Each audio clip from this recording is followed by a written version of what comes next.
Okay, ध्यान दो यहाँ पे। तो ये थर्मोडायनामिक्स का क्वेश्चन नंबर 20 से स्टार्ट करते हैं। 19 क्वेश्चन नंबर 19 तक कंप्लीट कर दिया। ध्यान दो, बहुत इंपॉर्टेंट टॉपिक है आज का, ध्यान दो सबका, यहाँ पे ध्यान होना चाहिए। देखो तो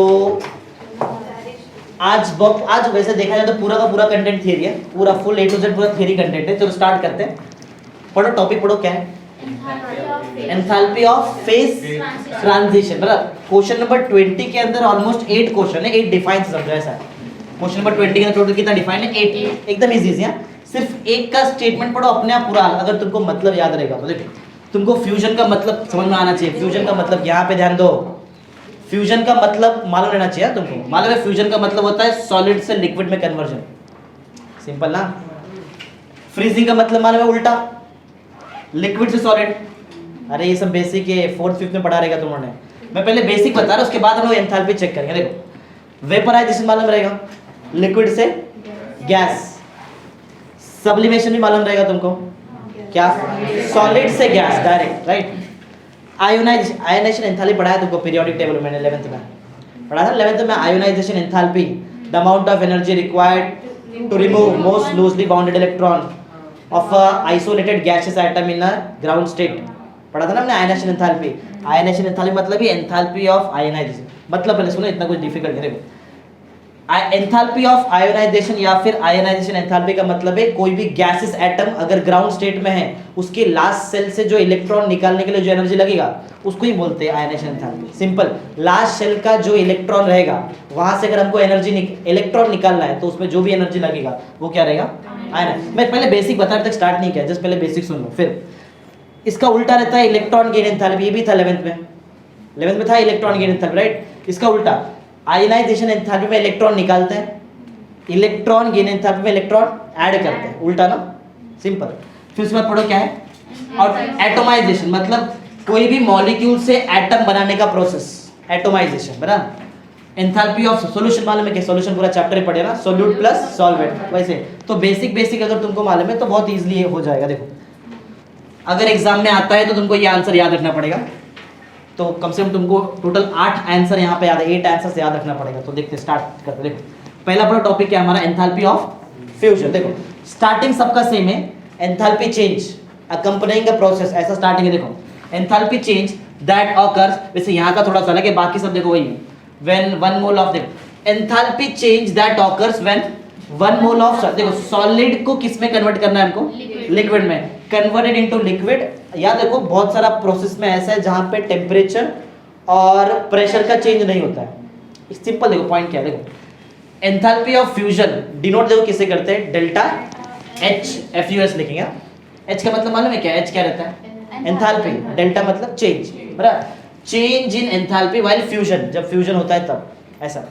तो पॉइंट बहुत सिंपल सा है, enthalpy change that occurs when 1 mole of solid is converted into liquid at constant temperature and pressure बोल सकते हैं, या फिर बोल सकते हैं without change in pressure। ऐसा रहेगा देखो यहाँ पे, हाँ इधर है ना, without change in temperature and at constant pressure। से देखो पॉइंट, टेम्परेचर चेंज नहीं होना चाहिए, प्रेशर चेंज नहीं होना चाहिए, जस्ट 1 मोल ऑफ सॉलिड को किस में कन्वर्ट करना है?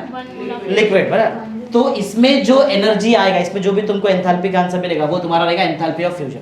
फिर से जरा सुन, देखो एक ही याद करने का, बाकी अपने आप आ जाएगा लाइन से। देखो ध्यान दो सब लोग, यहाँ पे क्या पढ़ रहे हैं हम लोग? Enthalpy of fusion. हाँ एंथैल्पी चेंज देखो ना, H है ना, H और डेल्टा मतलब enthalpy change. Enthalpy change that occurs when कितना मोल? 1 मोल ऑफ, को क्या है 1 मोल क्या है? Solid is converted into liquid. 1 मोल उधर मत बताओ, उधर जस्ट बोलो, क्योंकि सॉलिड को लिक्विड में करेंगे थोड़ा बहुत यहाँ वहाँ होता है, वॉल्यूम अगर चेंज होता है, बराबर। When 1 mole of solid is converted into liquid without change in temperature and pressure. Simple बोल सकते हैं अपने मन से, समझा ना? वही तो है ना, change in temperature at constant pressure, without change in temperature at constant pressure का मतलब ही वही हुआ ना, without change in temperature and pressure is called as enthalpy of fusion. बोलेंगे एक बार, ट्राई कर, बोलो क्या बताओ? बोलो enthalpy change that occurs when 1 mole of solid is converted into liquid without change in temperature and at constant pressure is called as, अरे बोलो तो, आधे लोग बोल ही नहीं रहे। बराबर, is called as enthalpy of fusion. फिर से बोलो एक बार, बोलो क्या बताओ? Enthalpy change that occurs when 1 mole of solid is converted into liquid without changing and at constant pressure is called as enthalpy of fusion. बहुत सिंपल है, वाटर का बहुत बार एग्जांपल लिया है, सॉलिड से लिक्विड, लिक्विड से गैस, ऐसा बहुत सारा एग्जांपल रहेगा, तो वाटर ही लो। बराबर, वाटर इन सॉलिड स्टेट मतलब एक्चुअल में क्या है वो? आइस। आइस ना, बर्फ, राइट? तो आइस को जो सॉलिड फॉर्म में वो कन्वर्ट हो गया किसमें? लिक्विड। तो एनर्जी देना पड़ेगा ना इसको, एनर्जी देना पड़ेगा ना, कि आइस एनर्जी देगा? सिस्टम कौन है बताओ इसमें? आइस सिस्टम है ना, और आइस को छोड़ दिया बाकी सब, तो बताओ कौन किसको एनर्जी देना पड़ेगा? सराउंडिंग एनर्जी देगा, किसको? हीट करना पड़ेगा ना, तभी तो मेल्ट होएगा ना वो, समझा? तो सराउंडिंग जो भी चीज करता है पॉजिटिव में आता है ना। देखो डेल्टा एच फॉर फ्यूजन का आंसर देखो कितना है? 6.01 किलो जूल पर मोल। पर मोल की समझ में आया? अरे एक ही मोल यूज किया ना तुम लोगों ने सॉलिड, समझा? तो एक मोल के पीछे कितना एनर्जी लगेगा? 6.01 joule, kilo joule, 6.01 kilo joule, याद रहेगा। टेम्परेचर देख लो, टेम्परेचर कौन सा है? 0 डिग्री सेल्सियस का टेम्परेचर है, समझा है? ऐसा टेम्परेचर अलग भी हो सकता है, लेकिन टेम्परेचर कांस्टेंट रहना चाहिए, समझा है? बोल सकते एक बार पूरा बोलने का, ध्यान दे रहे सब, सबका ध्यान यहाँ पे होना चाहिए। देखो बोलो, बिना देख के अब ट्राई करो, बोलो enthalpy change that occurs when 1 mole of solid is converted into liquid without changing temperature and at pressure ना, at constant pressure is called as enthalpy of, क्या रहेगा? एंथैल्पी ऑफ फ्यूजन, ठीक है, is called as enthalpy of fusion. अच्छा, एक तुमको example भी याद रहेगा, तो एग्जांपल क्या है? Water in solid form gets converted into liquid form, delta H fusion का आंसर बताओ? 6.01 किलो जूल पर मोल, बराबर ना, याद रहेगा? याद रहेगा ना डेल्टा एच फ्यूजन, ठीक है, चलो हो गया वो। अब उल्टा, वैसे ये तुम्हारे टेक्स्ट बुक में अलग से नहीं दिया, बीच में दिया, तो मैंने इसको अलग बना दिया। पढ़ो अब दूसरा एंथैल्पी क्या है? Enthalpy of freezing. उल्टा है, अरे सॉलिड से लिक्विड हुआ ना, अब फ्रीज करने का है, तो लिक्विड से क्या बनेगा? सॉलिड। अच्छा, सॉलिड से लिक्विड बनने के टाइम पे जो भी एंथैल्पी था सेम उतना ही आएगा, लेकिन उल्टा आएगा ना, अभी रिवर्स जा रहा है ना, अभी याद रखो, क्योंकि एग्जाम में आता है इस पे, एक क्वेश्चन तो कंफर्म आएगा। तो डेल्टा एच फ्यूजन का आंसर कितना रहता है? 6.01 किलो जूल पर मोल। वही अगर मैं तुमको पूछूं डेल्टा एच फ्रीजिंग के लिए कितना रहेगा? माइनस में आएगा, माइनस 6.01 किलो जूल पर मोल। टेम्परेचर वही है एट 0 डिग्री सेल्सियस, यही डिफाइन, वो भी एकदम वैसे है। देखो एंथैल्पी चेंज, देखो स्टार्टिंग वैसे है ना, दैट ऑकर्स व्हेन, कब? व्हेन 1 मोल क्या है भाई? 1 mole of liquid gets converted into solid at, हाँ एक ही बात है, without changing temperature at constant pressure. Easy है ना, वही तो पॉइंट है। पूरा बोलेंगे एक बार, सेकंड वाला बोलो, बताओ। Enthalpy change that occurs when 1 mole of liquid gets converted into solid without changing temperature and at constant pressure, reaction बोलो। हाँ, is called as enthalpy of freezing. Reaction क्या है? वाटर इन सॉलिड की liquid, liquid freeze कर रहे हैं ना, gets converted into water in solid. Delta H freezing का आंसर बताओ? माइनस 6.01 किलो जूल पर मोल, बराबर, पर मोल के लिए। समझ में आ गया ना? आगे बढ़ते हैं, पढ़ो नेक्स्ट पॉइंट क्या है? एंथैल्पी ऑफ वेपराइजेशन का मतलब मालूम है? कौन किस में कन्वर्ट होएगा? लिक्विड कन्वर्ट हो जाएगा गैस, ध्यान देते रहो यहाँ पे।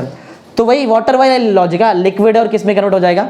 तुमको सिर्फ ये आंसर याद रखना पड़ेगा जो भी यहाँ पे हो रहा है। तो वेपराइजेशन भी हो रहा है, वही स्टेटमेंट वही सेम, देखो without change in temperature at constant. देखो सबका स्टेटमेंट ऑलमोस्ट वही है, खाली मतलब चेंज है। बताओ यहाँ पे कौन किस में कन्वर्ट हो रहा है? लिक्विड कन्वर्ट हो रहा है गैस में ना, बराबर, ठीक है। तो लिक्विड कन्वर्ट हो रहा है गैस में, तुम लोग ऐसा बोलेंगे तो भी चलेगा, या फिर डायरेक्ट वेपराइजेशन बोलेंगे तो भी चल जाता है, मतलब एक ही है ना। वेपराइजेशन का मतलब क्या है? लिक्विड किस में कन्वर्ट होता है? तुम्हारी मर्जी, अगर तुमको यहाँ से याद है तो अपने मन से बना सकते हैं। जरा ये सब देख के बनाओ, जैसा यहाँ पे था ना वैसा बनाओ, जरा पॉइंट बोलो क्या रहेगा? Enthalpy change that occurs when 1 mole of liquid gets converted into gas ना, at without change in temperature at constant pressure is called as enthalpy of vaporisation. Reaction याद रहेगा, H2O liquid gives H2O gas. हाँ, ये याद रखना पड़ेगा। Delta H for vaporisation देखो कितना है? प्लस 40 किलो जूल पर मोल, समझा? 40 किलो जूल पर मोल का इतना ये एंथैल्पी चेंज है, बराबर, याद रहेगा। पहले कितना था? 6.01 किलो जूल पर मोल, सेकेंड माइनस 6.01 किलो जूल पर मोल, थर्ड 40 किलो जूल पर, याद रखो है, बहुत इंपॉर्टेंट है, समझा? इजी इजी ना, अरे पूरा थियरी है आज, कोई टेंशन नहीं है। देखो नेक्स्ट पढ़ो एंथैल्पी ऑफ, इधर भी वही होने वाला है। 1 मोल का सॉलिड लो, उसको कन्वर्ट कर दो किसमें, गैस में, बराबर, without change in at constant, वही है बराबर। बोलो, बनाओ खुद से बनाओ, बोलो क्या बताओ, enthalpy change that occurs when 1 mole of solid is converted into gas, या फिर बोल सकते हैं डायरेक्टली कन्वर्टेड इनटू गैस, समझा, विदाउट चेंज इन, अरे बोलो तो, and at constant pressure. Reaction याद रहेगा, H2O सॉलिड, डायरेक्ट क्या मिलेगा, H2O गैस। डेल्टा H अभी SUB लिखा है, SUB किसका शॉर्ट फॉर्म है, सब्लिमेशन का, बराबर। कितना लगता है सब्लिमेशन, देखो कितना हीट है, हीट नहीं एंथैल्पी, 51.08 किलो जूल पर मोल, याद है, बोलो फर्स्ट 6.01 किलो जूल पर मोल, सेकेंड माइनस 6.01 किलो जूल पर मोल, थर्ड 40 किलो जूल पर मोल, फोर्थ 51.018 किलो जूल पर मोल ना, 08 बराबर ना, 08 किलो जूल, याद हो गया ना, इजी इजी। चलो आज को टेंशन, देखो आगे एंथैल्पी ऑफ, अब तुम्हारी मर्जी, जैसे मैंने यहाँ पे डायरेक्ट सब्लिमेशन लिखा है, तुम लोग भी डायरेक्ट यहाँ पे आयनाइजेशन बोल सकते हैं, या फिर उधर क्लियरली बताओ कि 1 मोल ऑफ, देखो याद रखो, आयनाइजेशन एंथैल्पी या फिर एंथैल्पी ऑफ आयनाइजेशन सिर्फ गैसेस मॉलिक्यूल में होता है, लिक्विड सॉलिड में नहीं होता है, मालूम ना तुमको, ये 11 में पढ़ा हुआ चीज़ है ये, बराबर। तो पॉइंट यहाँ का पढ़ते, अगर ये नहीं जम रहा तो खुद से बना लेंगे, पढ़ो जरा पॉइंट पढ़ो। Enthalpy change accompanying the removal of an electron, एक ना, हाँ, इलेक्ट्रॉन फ्रॉम 1 मोल ऑफ, देखो इधर लिखा है क्लियर, गैसियस एटम से अगर मैं एक इलेक्ट्रॉन निकालूं तो उसमें जो भी एंथैल्पी चेंज हुआ रहेगा वो हमारे लिए क्या रहेगा, एंथैल्पी ऑफ आयनाइजेशन, समझा।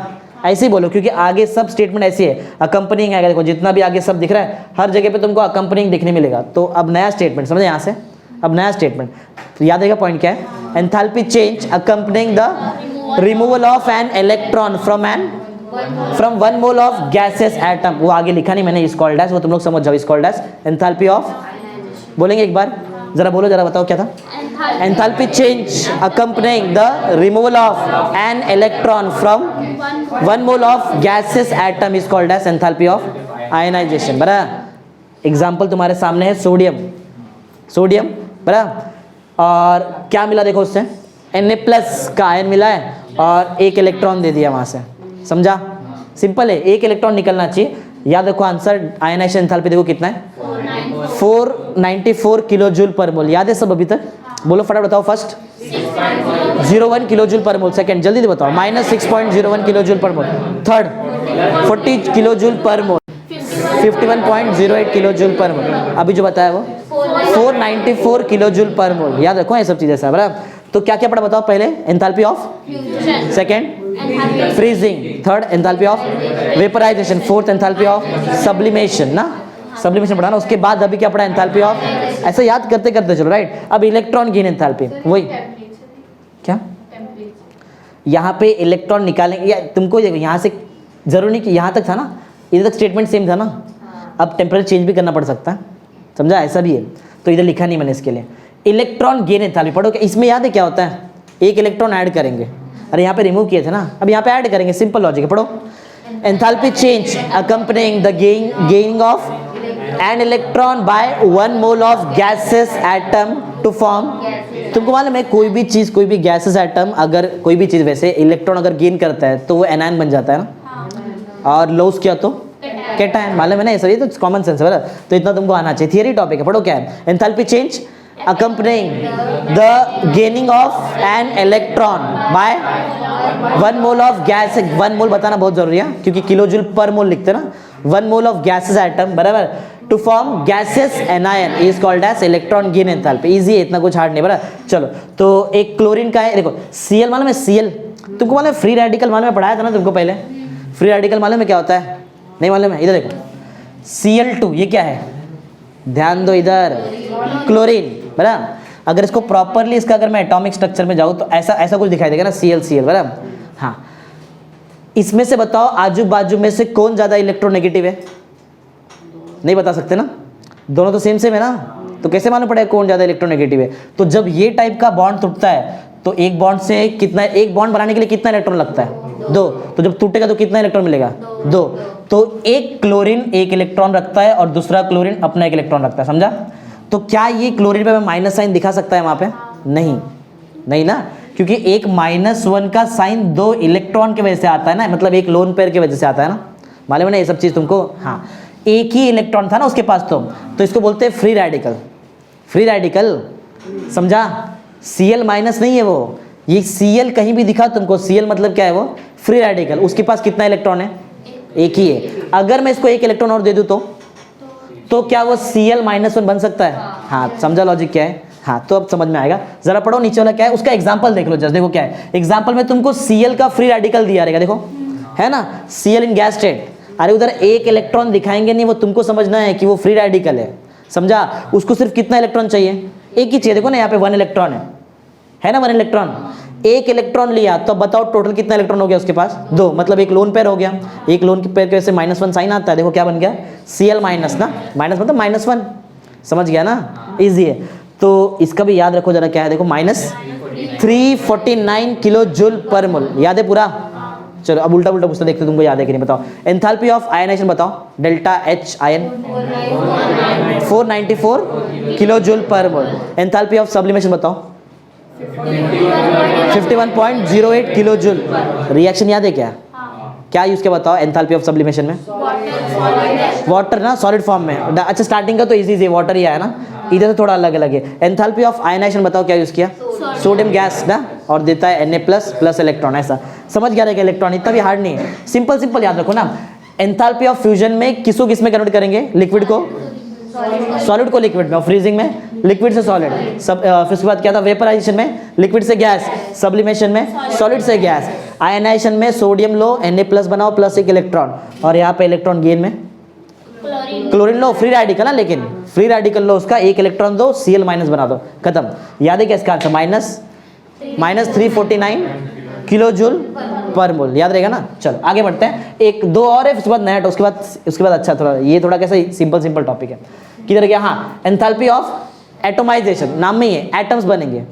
Cl2 क्या है, ये मॉलिक्यूल है, एटम में क्या है, मॉलिक्यूल है ना, डायटोमिक मॉलिक्यूल बोलते हैं ना क्लोरीन को, क्लोरीन एक डायटोमिक मॉलिक्यूल है। अच्छा Cl2 है, मतलब बीच में एक बॉन्ड है। Cl2 जब ब्रेक होएगा तो क्या बनता है, क्या बोलते हैं, आयन बनेगा कि फ्री रेडिकल बनेगा, फ्री रेडिकल बनता है। देखो तो Cl2 से 2 Cl मिल रहा है, ऐसा पॉसिबल है। वो तो डॉट पे दिखाएगा नहीं कि वहां पे एक इलेक्ट्रॉन है, वो तुम लोग खुद से समझो कि बॉन्ड टूटा है तो ये फ्री रेडिकल बना है, समझा। पढ़ो पॉइंट पढ़ो, वो भी सिंपल वैसे है, पढ़ो। Enthalpy change accompanying the dissociation, टूट जाता है, डिसोसिएशन ऑफ 1 मोल ही यूज करेंगे, क्यों, हमेशा किलो जूल पर मोल ना। हाँ, dissociation of 1 mole of gaseous substance to form atoms, atoms बना रहा है ना, तभी तो एटोमाइजेशन नाम दिया है, समझ में आ रहा है ना। अरे इजी है ये, इसको क्या एक्सप्लेन करूँ, सिंपल है बराबर। तो क्लोरीन का मॉलिक्यूल यूज किया था गैस फॉर्म में, और उससे हमको क्या मिला, फ्री रेडिकल्स ना क्लोरीन का, तो ये एटम्स है ना बराबर। तो डेल्टा H एटम का आंसर भी याद हो कितना, 240, ऐसा कुछ आया क्या, 2 किधर था, नहीं, 242 किलो जूल पर मोल बराबर, 242 किलो जूल पर मोल, और लास्ट में यहाँ पे कितना था, -349 किलो जूल पर, उसके ऊपर 494 की 51, 494 ना, 494 किलो जूल पर मोल, फिर 51.08 किलो जूल पर मोल, फिर 40 प्लस में 40 किलो जूल पर मोल, फिर -6.01 किलो जूल पर मोल, और लास्ट ऊपर क्या था 6.0। ठीक है चलो, एंथैल्पी ऑफ सॉल्यूशन बराबर। सॉल्यूशन कैसे बनता है, सोल्यूट को हम लोग एक specific amount of salt mix कर देते हैं ना, तो वो टाइम पे जो भी एंथैल्पी चेंज हो वो एंथैल्पी ऑफ सॉल्यूशन बराबर। एग्जांपल नहीं दिया, जस्ट थियरी पढ़ो, क्या देखो, enthalpy change accompanying a process in which 1 mole of solute is dissolved in specific amount of solvent is called as enthalpy of, simple ना, easy समझा रहेगा ना, पूरा थियरी तो है आज, समझा ना अभी तक। याद है कौन कितना एंथैल्पी किया है, याद रहेगा, बताओ। पहला एंथैल्पी ऑफ फ्यूजन, फिर एंथैल्पी ऑफ उसके बाद enthalpy of sublimation, enthalpy of हाँ इधर ही अलग है, एंथैल्पी ऑफ आयनाइजेशन के बाद इलेक्ट्रॉन गेन एंथैल्पी, फिर एंथैल्पी ऑफ एटोमाइजेशन, उसके बाद एंथैल्पी ऑफ सॉल्यूशन। सिंपल चलो आगे बढ़ते हैं, ये इजी था, ये कोई भी कर लेगा ऐसा। यहाँ से एक्चुअल लॉजिक यहाँ चालू होता है, इसके ऊपर कल हम लोग एक न्यूमेरिकल भी करेंगे, एक टाइप पूरा न्यूमेरिकल पे जाएगा, बड़ा टॉपिक है। पढ़ो क्या देखो, स्टैंडर्ड एंथैल्पी ऑफ, एंथैल्पी खत्म, एंथैल्पी खत्म, अब नया टॉपिक है, पढ़ो क्या है, स्टैंडर्ड। बहुत सिंपल है, पहले क्लियर कर दो। देखो स्टैंडर्ड वाला वर्ड तब यूज करेंगे जब तुमको जो प्रोडक्ट मिलेगा ना, जो दिख रहा है प्रोडक्ट, ये सब स्टैंडर्ड स्टेट में रहेगा। तो स्टैंडर्ड स्टेट मालूम है क्या?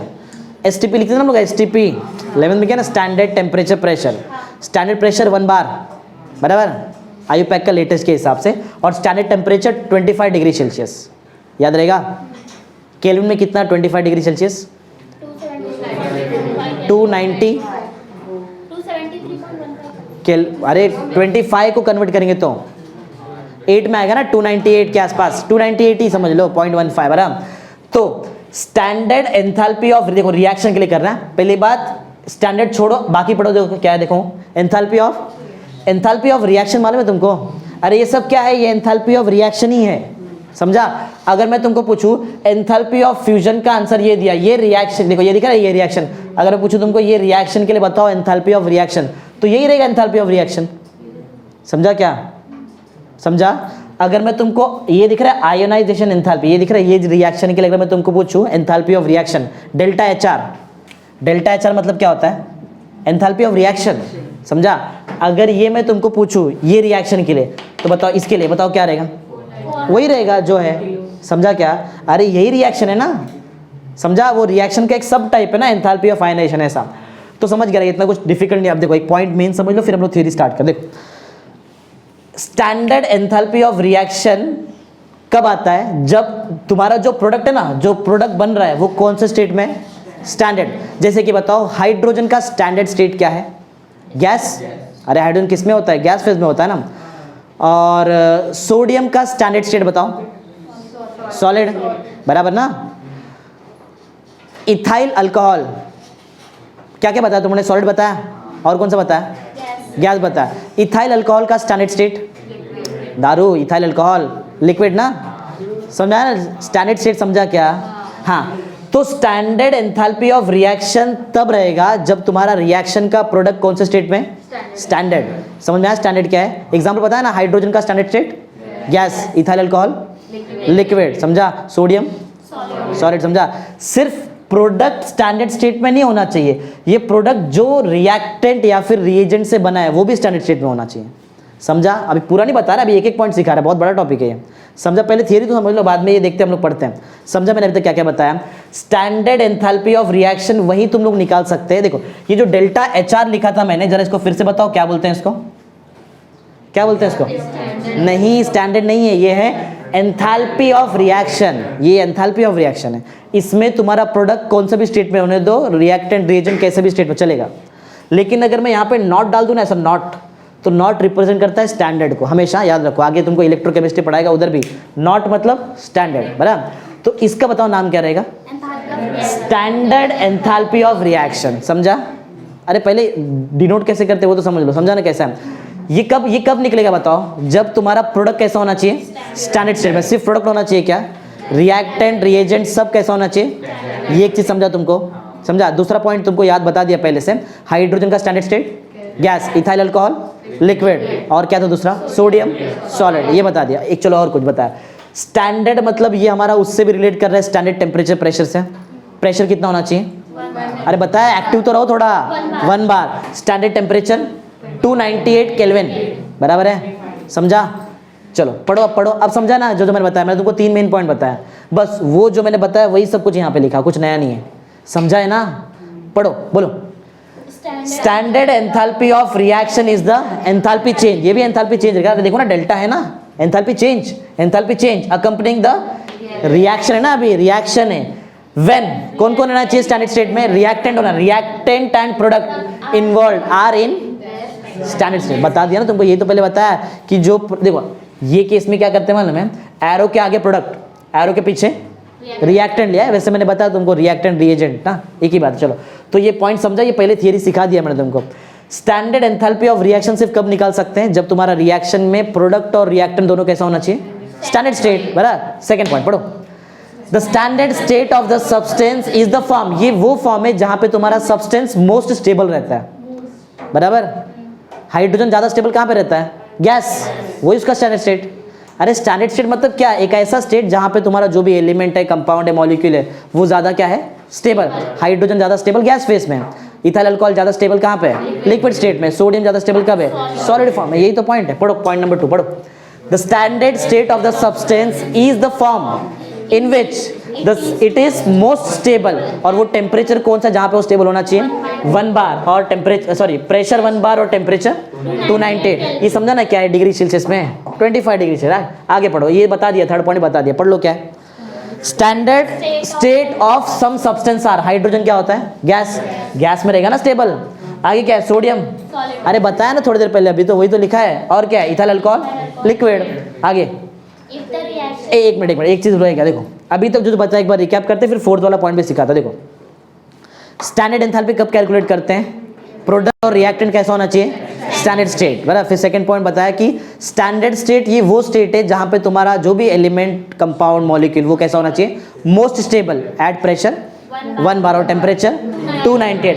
फिर तुमको कुछ एग्जांपल बताया मैंने, हाइड्रोजन लिया, सोडियम लिया और इथाइल अल्कोहल। एक और समझो, कभी समझो तुम्हारे पास कोई सोल्यूशन है, सोल्यूशन में सबसे मेन चीज मैटर करता है उसका कॉन्सेंट्रेशन, बराबर। अगर मैं बोल रहा हूं कि सॉल्यूशन स्टैंडर्ड स्टेट में है तो उसके अंदर जो भी स्पीशीज रहेगा जैसे कि सोल्यूट और सॉल्वेंट, इनका कॉन्सेंट्रेशन 1 मोलार होना चाहिए। मोलार मालूम है ना, बहुत बार सिखा दिया, राइट है ना। मोलार मतलब मोलारिटी कितना, 1 मोलार का मतलब क्या है 1 मोल क्या होना चाहिए, अरे 1 मोल क्या होना चाहिए 1 मोलार का मतलब 1 mole of solute is dissolved in 1 litre of solution ना। अरे इसको बोलते हैं ना मोलारिटी, सिखाया ना तुमको सोल्यूशन चैप्टर। हाँ, तो लास्ट पॉइंट ये है कि अगर तुम्हारे रिएक्शन में कोई स्पीशीज है सॉल्यूशन का तो उसका कॉन्सेंट्रेशन कितना होना चाहिए 1 मोलार। 1 मोलार का बहुत सिंपल सा मतलब होता है 1 mole of solute is dissolved in 1 litre of solution. तो बनता है, पढ़ो जरा पॉइंट नंबर 4 समझ गया तुम, सिखा दिया तुमको, पढ़ो। If the reaction involves species in solution it's standard state refers कितना होना चाहिए उसका 1 मोलार। 1 मोलार मतलब कॉन्सेंट्रेशन ही ना वो। समझा क्या है स्टैंडर्ड एंथैल्पी ऑफ रिएक्शन, बोलो। 4 पॉइंट याद रहेगा ना। पहला रिएक्टेड और प्रोडक्ट दोनों कैसा होना चाहिए, अरे ध्यान दे रहे ना सब लोग। हाँ, सेकंड क्या बताया, ज्यादा स्टेबल रहेगा तो उसको ही बोलते हैं स्टैंडर्ड स्टेट, बराबर ना। 1 बार प्रेशर होना चाहिए, टेम्परेचर 298 के लिए। फिर थर्ड पॉइंट में एग्जांपल है हाइड्रोजन, सोडियम और इथाइल अल्कोहल। फोर्थ पॉइंट बताया कि अगर हमारे पास सॉल्यूशन है और उसमें कोई स्पीशीज इन्वॉल्व है जैसे कि सोल्यूट और सॉल्वेंट, तो कॉन्सेंट्रेशन कितना चाहिए उसको ही बोलेंगे उसका स्टैंडर्ड स्टेट। समझा ना, खत्म। समझा कैसा है। चलो नया कुछ पढ़ते हैं, थर्मोकेमिकल इक्वेशन, क्योंकि इसके ऊपर कल हमको न्यूमेरिकल सॉल्व करना है, बराबर। थर्मोकेमिकल इक्वेशन रिएक्शन से होता है, मोस्टली रिएक्शंस रहता है। पढ़ो थर्मोकेमिकल इक्वेशन क्या है, देखो बेसिक है, कुछ नया नहीं। ये सब वो चीजें जो तुमने ऑलरेडी यहाँ पे देख लिया है, ये दिख रहा है, ये एक टाइप का थर्मोकेमिकल इक्वेशन ही है जो लिखा है ना मैंने। ये सब क्या है, इसको ही बोलते हैं थर्मोकेमिकल इक्वेशन। इसको लिखने के लिए क्या क्या गाइडलाइंस रहेगा वो सब देखते हैं, बराबर। चलो पढ़ो जरा क्या है थर्मोकेमिकल इक्वेशन।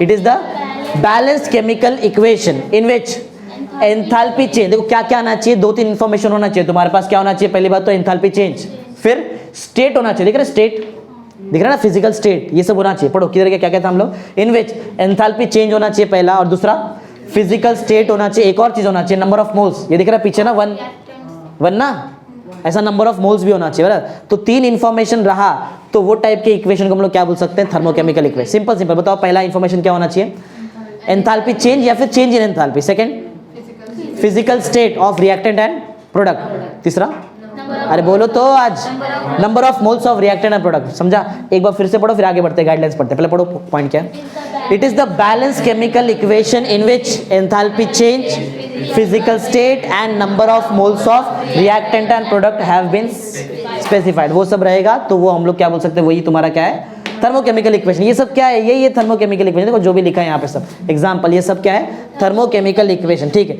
थोड़ा थियरी जल्दी कंप्लीट करते ध्यान दो।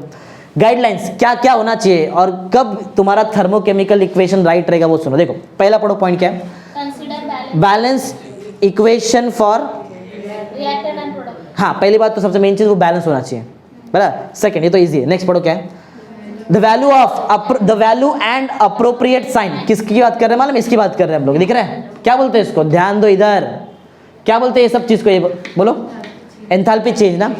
2 इंफॉर्मेशन होना चाहिए एंथैल्पी चेंज के बारे में, पहला उसका वैल्यू, समझा, दूसरा उसका साइन मैटर करता है ना। हाँ पढ़ो सेकंड पॉइंट, पढ़ो फिर से पढ़ो, the value and appropriate sign. 2 चीज चाहिए ना, एक चाहिए तुमको वैल्यू और सेकंड अप्रोप्रिएट साइन। किसका, of enthalpy change is given. और किधर, ध्यान तो बहुत इंपॉर्टेंट है, तुम लोग ये चीज को इसके लेफ्ट में नहीं लिख सकते हैं, हमेशा कहां पे होना चाहिए, देखो उधर लिखा रहे, किधर गया, हाँ, is given on the right hand side, this value is delta HR। बता, अच्छा एक मिनट, क्या बोलते हैं बताओ जरा इसको? हाँ, स्टैंडर्ड एंथैल्पी ऑफ, समझा? लेकिन जरूरी नहीं है कि हर रिएक्शन स्टैंडर्ड ही रहे ना, समझा ना? कभी कभी ऐसा भी तो आ सकता है, डेल्टा एच आर भी तो आ सकता है, बराबर ना? बोलो समझा है? 2 गाइडलाइंस, पहला बैलेंस होना चाहिए, सेकंड डेल्टा एच आर या फिर डेल्टा एच आर नॉट का 2 चीज तुम्हारे पास रहना चाहिए, राइट? क्या क्या बताओ? पहला उसका वैल्यू, दूसरा उसका साइन। सिंपल थियरी, इतना कुछ हार्ड नहीं है। नेक्स्ट पढ़ो, क्या है? The physical state of reactant and product are specific. हमको मालूम है हर चीज का क्या क्या दिया रहना चाहिए तुमको, फिजिकल स्टेट। जैसे कि लिक्विड के लिए क्या यूज करते हैं हम लोग? लेटर एल, गैस के लिए जी, सॉलिड के लिए वही तो लिखा है, पढ़ो। लेटर जो है एस मतलब सॉलिड रहेगा, एल मतलब लिक्विड और जी मतलब गैस, ए क्यू मतलब मालूम है ना? सब चीज थियरी, इतना कुछ हार्ड नहीं है, बराबर? इसमें कोई समझाने लायक ऐसा कुछ बड़ा नहीं है। आगे नेक्स्ट पढ़ो, क्या है? ये ना 2 कितना 3 गाइडलाइंस याद है? पहले बैलेंस, यहाँ पे ध्यान दो, फर्स्ट बैलेंस, सेकंड अरे बोलो तो वैल्यू होना चाहिए, और क्या होना चाहिए? साइन। किसका? डेल्टा है, और कहाँ पे लिखते हैं उसको? हमेशा राइट में। थर्ड पॉइंट में तुम्हारे पास सबका फिजिकल स्टेट स्पेसिफाई करना बहुत जरूरी है। क्या क्या? सॉलिड एस, लिक्विड गैस, जो एक्वस भी हो सकता है। नेक्स्ट पॉइंट पढ़ो, delta H are not for reversible reaction. देखो ये पॉइंट बहुत इजी, देखो इधर देखो, ये दिख रहा है, ये प्रूफ भी हमारे पास इसका, ये दिख रहा है फर्स्ट वाला जो किससे, सॉलिड से क्या बना हुआ है? लिक्विड। अगर मैं तुमको पूछूं यहाँ पे डेल्टा एच आर का रिएक्शन, डेल्टा एच आर का वैल्यू बताओ जरा, यहाँ पे क्या रहेगा? मतलब एंथैल change in enthalpy for reaction, या फिर एंथैल्पी ऑफ रिएक्शन, बोलो कितना है? 6.01 किलो जूल पर मोल। अगर यही रिएक्शन को मैं उल्टा कर दूं तो डेल्टा एच आर का वैल्यू बताओ यहाँ पे क्या है? यही पॉइंट है, वो यही पॉइंट है, समझा? रिवर्सिबल गए तो डेल्टा का जो तुम्हारा एंथैल्पी ऑफ रिएक्शन वो भी क्या हो जाएगा? साइन से चेंज हो जाता है, समझा? यही पॉइंट है, पढ़ो, देखो क्लियर समझेगा, पढ़ो। डेल्टा एच आर नॉट क्या बोलते हैं उसको? Standard enthalpy of reaction for reversible reaction is equal, magnitude same है ना? अरे इधर भी 6.01 किलो जूल पर मोल, यहाँ भी 6.01 किलो जूल पर मोल, बट फर्क क्या है? साइन है, बराबर? बट अपोजिट इन, समझ गया रहेगा ना? इतना भी हार्ड नहीं चीज है, बराबर? आगे हाँ, इसके बाद क्या है? देखो अब ये पॉइंट भी इजी है, बड़ा दिख रहा है लेकिन बहुत इजी। देखो ध्यान दो, अगर समझो मुझे कोई रिएक्शन में यहाँ पे जो भी नंबर ऑफ मोल्स है इसको चेंज करना पड़ा, ऐसा होता है रिएक्शन हम लोग करेंगे जब इसका, तो समझो मैं यहाँ पे पीछे H2O के पीछे 2 डाल दिया, तो इधर भी 2 डाल दिया, तो तुम्हारा डेल्टा एच आर का वैल्यू को भी किससे मल्टीप्लाई करना पड़ेगा? समझा पॉइंट क्या है? अरे यही लिखा है, कुछ नया नहीं है। अगर मैंने यहाँ पे हाफ लिख दिया, हाफ, यहाँ भी हाफ, ये हाफ लिख रहे मतलब वो क्या है? नंबर ऑफ मोल्स ना, बराबर ना? नंबर ऑफ मोल्स बोलते हैं उसको, नंबर ऑफ मोल्स बोल सकते हैं, कोएफिशिएंट ऑफ रिएक्शन बोल सकते हैं, स्टोइकियोमेट्रिक कोएफिशिएंट बोल सकते हैं, पढ़ा ना 11th में ये सब चीज। हाँ, तो अगर मैं नंबर ऑफ मोल्स या फिर स्टोइकियोमेट्रिक कोएफिशिएंट या फिर कोएफिशिएंट ऑफ रिएक्शन को मल्टीप्लाई करता है या फिर डिवाइड करता है, तो तुम्हारा डेल्टा एच आर नॉट का वैल्यू को भी क्या करना पड़ेगा तुमको? उतने ही नंबर से मल्टीप्लाई या तो डिवाइड करना पड़ेगा, समझा क्या? अरे इसको 2 से अगर मैं मल्टीप्लाई करूँ तो बताओ तुम्हारा इसका डबल हो जाएगा ना, 2 × 6.01 किलो जूल पर मोल, समझा? वही डिवाइड किया तो इधर भी डिवाइड करना पड़ेगा, यही पॉइंट बोल रहे हैं, पढ़ो। समझा ना मैं क्या बताया? क्या डायरेक्ट पढ़ रहे, समझा है ना? हाँ, अब पढ़ो। व्हेन कोएफिशिएंट मालूम है क्या? अरे ये जो पीछे नंबर रहेगा उसको ही बोलते हैं कोएफिशिएंट, उसका 2-3 नाम है, कोएफिशिएंट बोलो, स्टोइकियोमेट्रिक कोएफिशिएंट बोलो, नंबर ऑफ मोल्स बोलो, चलता है, पढ़ो। When coefficient indicating the number of moles of all substance in thermochemical equation is multiplied और divide by a factor, factor मतलब कोई भी नंबर हो सकता है। अगर तुम लोग इक्वेशन में कोई भी नंबर से मल्टीप्लाई कर रहे या फिर डिवाइड कर रहे तो डेल्टा एच आर नॉट को भी क्या करना पड़ेगा? वही नंबर से मल्टीप्लाई या फिर डिवाइड, समझा? वही लिखा है, पढ़ो, कहाँ गया? then standard enthalpy of reaction value is also multiplied or divided by the same, उससे ही सेम, समझा ना? अरे इजी था ये क्या हार्ड लग रहा है क्या तुमको? ये थोड़ी कुछ, ये तो सिंपल पढ़ने जैसा चीज है, बराबर? समझ गया रहेगा ना क्या है? तो तुमको याद रहेगा, पहला बताओ क्या किया हम लोगों ने यहाँ पे? Reaction balance. सेकेंड, जो डेल्टा एच और नॉट है उसका 2 चीज तुम्हारे पास होना चाहिए, एक वैल्यू और दूसरा साइन। थर्ड है स्टेट होना चाहिए, बराबर? फिर फोर्थ पॉइंट में क्या देखा? अगर रिवर्सिबल गया तो उसका वैल्यू क्या? वैल्यू तो सेम रहेगा लेकिन साइन चेंज हो जाता है। फिर ये देखा अगर कोई रिएक्शन का कोएफिशिएंट को तुम लोग मल्टीप्लाई कर रहे हैं या फिर डिवाइड, तो डेल्टा एच आर नॉट को भी वैल्यू को भी क्या करो? वही नंबर से डिवाइड या फिर कर दो, समझा? सीख गया रहेंगे ना? ठीक है, नेक्स्ट आते पढ़ो। नेक्स्ट पढ़ो, क्या है? स्टैंडर्ड एंथैल्पी ऑफ, अब सब स्टैंडर्ड आएगा, डर लगता है क्या स्टैंडर्ड से? मानो ना स्टैंडर्ड मतलब क्या है? रिएक्टेंट और प्रोडक्ट दोनों कौन से स्टेट में होना चाहिए? स्टैंडर्ड। प्रेशर 1 बार, टेम्परेचर, तो यही तो है स्टैंडर्ड, और क्या है? यही चीज है, और क्या है? पढ़ो। फॉर्मेशन का मतलब मान लो, इंग्लिश वर्ड है, बनता है ना फॉर्मेशन, पढ़ो। Enthalpy change accompanying a reaction in which 1 mole of pure compound in its standard state is form. देखो एक याद है मैंने तुमको बताया स्टैंडर्ड जब भी लिख के आएगा तो जो प्रोडक्ट बना वो कौन से स्टेट में होना चाहिए, स्टैंडर्ड। सिर्फ प्रोडक्ट होना चाहिए क्या, रिएक्टेंट भी होना, चेक करो क्या बराबर है। हाइड्रोजन गैस में होता है ना, ऑक्सीजन स्टैंडर्ड स्टेट है ना, और वाटर का स्टैंडर्ड स्टेट क्या है मालूम है ना, बना है ना। तो ये कौन सा कैसा है ये सिर्फ एंथैल्पी ऑफ फॉर्मेशन नहीं बोलेंगे, तो क्या बोलेंगे हम लोग, स्टैंडर्ड एंथैल्पी ऑफ फॉर्मेशन। समझा पॉइंट क्या है, एकदम सिंपल। एक बार फिर से पढ़ो क्या, देखो enthalpy change accompanying reaction in which 1 mole of pure compound is form in its, क्या लिखा है, compound in its standard state is form from its element in their, जिससे बना है वो खुद भी तो स्टैंडर्ड स्टेट में है ना। अरे जिससे ये बना है वो खुद भी तो स्टैंडर्ड स्टेट में है, तभी तो बोल रहे इसको स्टैंडर्ड एंथैल्पी ऑफ फॉर्मेशन, नहीं तो मैं इसको बोलता था एंथैल्पी ऑफ फॉर्मेशन। समझा। अच्छा अगर सोचो एंथैल्पी ऑफ फॉर्मेशन रहता तो डिनोट किससे करते हैं, डेल्टा एच और नीचे एफ। समझा। अरे अगर डेल्टा एच एफ इसका मतलब क्या रहेगा, एंथैल्पी ऑफ क्या, फ्यूजन नहीं, फ्यूजन के लिए एफ यूएस आता है ना। समझा। एफ मतलब अगर मैं यहाँ पे नॉट लगा दूँ तो हाँ ये स्टैंडर्ड एंथैल्पी ऑफ फॉर्मेशन, और हम लोग वही पढ़े ना स्टैंडर्ड एंथैल्पी। देखो मैंने यहाँ पे देखो नॉट लिखा है, देखो है ना नॉट। समझा। नॉट का बहुत इंपॉर्टेंट है। ओके तो जब ये हाइड्रोजन प्लस ऑक्सीजन जो भी रहेगा क्या, रिएक्शन तो है ना, रिएक्शन। अच्छा तुमको अगर ये आर के जगह पे मैं एफ लिख दूँ तो कोई प्रॉब्लम है क्या, चलता है। हर एक जो भी फॉर्मेशन फ्यूजन कुछ भी रहने दो उसको तुम लोग आर से रिप्लेस कर सकते हैं, मालूम है ना ये चीज़। हाँ तो अगर मैं यहाँ पे आर लिखा तो कोई प्रॉब्लम नहीं होना चाहिए, एफ लिखेंगे तो भी कोई प्रॉब्लम नहीं होना चाहिए। समझा। अरे अल्टीमेटली वो रिएक्शन ही है ना, ध्यान दो इधर। समझा ना पॉइंट, बोलो। तो स्टैंडर्ड एंथैल्पी ऑफ फॉर्मेशन समझा तुमको क्या है, बोल सकते हैं एक बार, बोलो जरा क्या बताओ।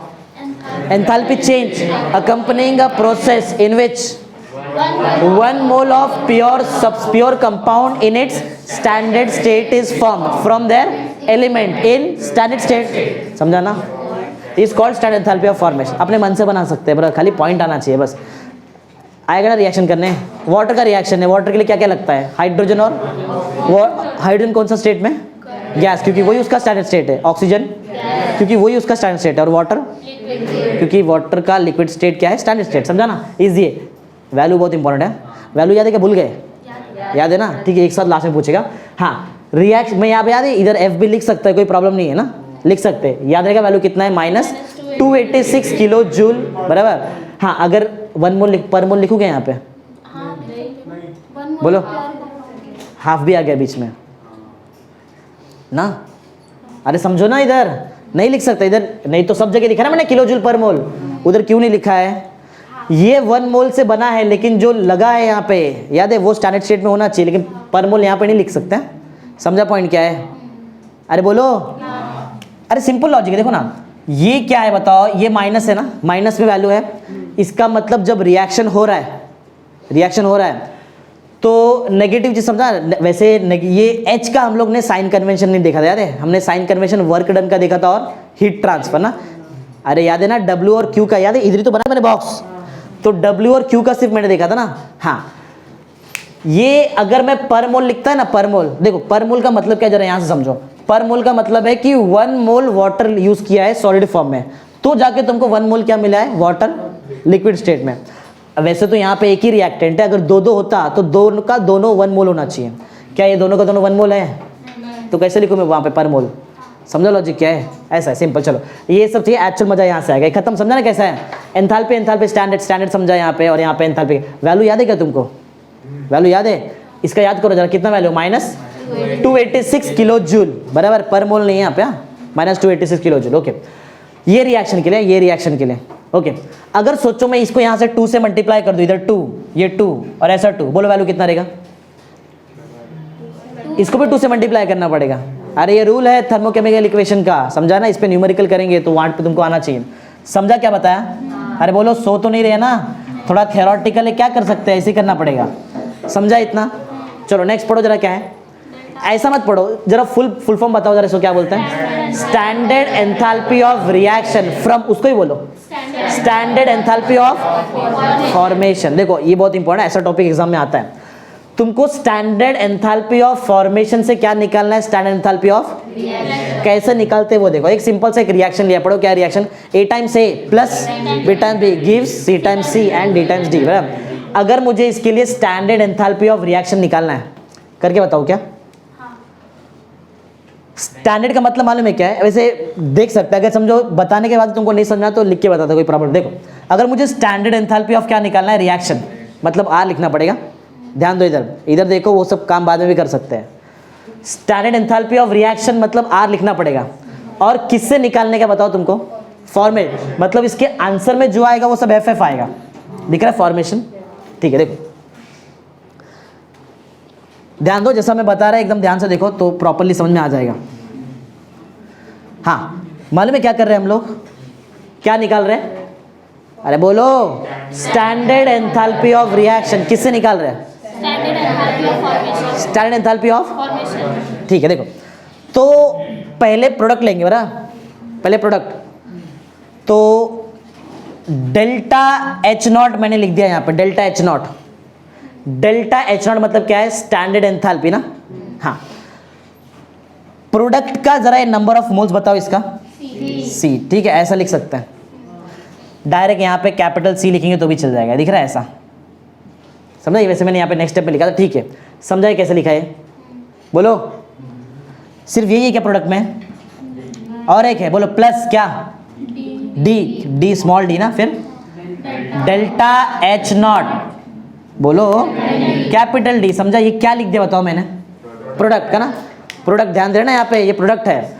माइनस किससे माइनस करना पड़ेगा बताओ, किससे माइनस, रिएक्टेंट से माइनस है, वो F नेक्स्ट स्टेप में लिखने वाला है मैं। बोलो क्या है बताओ, सेम ऐसी लॉजिक लगाओ ना यहाँ पे, small a delta H0 A plus small b delta H0 of capital B ना। अब वो यही लिखो, फॉर्मेशन वहाँ पे डाल देना, बराबर ऐसा। तो या तो यहीं पे डालेंगे तो भी चल जाएगा, कोई प्रॉब्लम नहीं, वो तुम लोग देख लेना। डेल्टा H यहाँ पे फॉर्मेशन ऐसा, बराबर। ये मैंने नेक्स्ट स्टेप में लिखा था, उधर ही कर दिया, समझो, बराबर। क्या H F, अरे इधर, हाँ बराबर है, ठीक है। तो इजी है, इतना कुछ हार्ड नहीं। देखो अगर तुमको स्टैंडर्ड एंथैल्पी ऑफ रिएक्शन निकालना है, स्टैंडर्ड एंथैल्पी ऑफ फॉर्मेशन, तो ये सिंपल सा स्टेप है, बराबर। प्रोडक्ट में जो भी एलिमेंट्स है उसका एंथैल्पी ऑफ फॉर्मेशन निकालो, प्लस करो और उसको माइनस करना पड़ेगा किससे, स्टैंडर्ड एंथैल्पी ऑफ रिएक्टेंट के फॉर्मेशन से। तो समझ में, नॉट समझ में आता है ना, नॉट क्या रहेगा। अच्छा सर इसको बताओ, इसको क्या बोलेंगे, इसको स्टैंडर्ड एंथैल्पी ऑफ फॉर्मेशन ना, बराबर। वो C के लिए हर बार फॉर्मेशन ही आएगा सबका, ऐसा मत सोचो कि ये सर ये तो जाएगा ये फॉर्म होगा, ऐसा कुछ नहीं है, बराबर। सबका फॉर्मेशन का वैल्यू तुमको दिया रहेगा, बस में पुट करके आंसर निकालने का रहेगा। समझा कैसा है, इजी है, चलो इतना कुछ हार्ड नहीं है। तो एक्चुअल में स्टार्टिंग में यहाँ पे प्रोडक्ट है ना, देखो ना दोनों मिलके बनता है ना प्रोडक्ट, वो ठीक है, इसको बाय प्रोडक्ट बोलते हैं लेकिन चलेगा ना। तो delta HF0 for product minus यहाँ पे क्या है, यहाँ पे क्या आएगा, ऑफ रिएक्टेंट ना।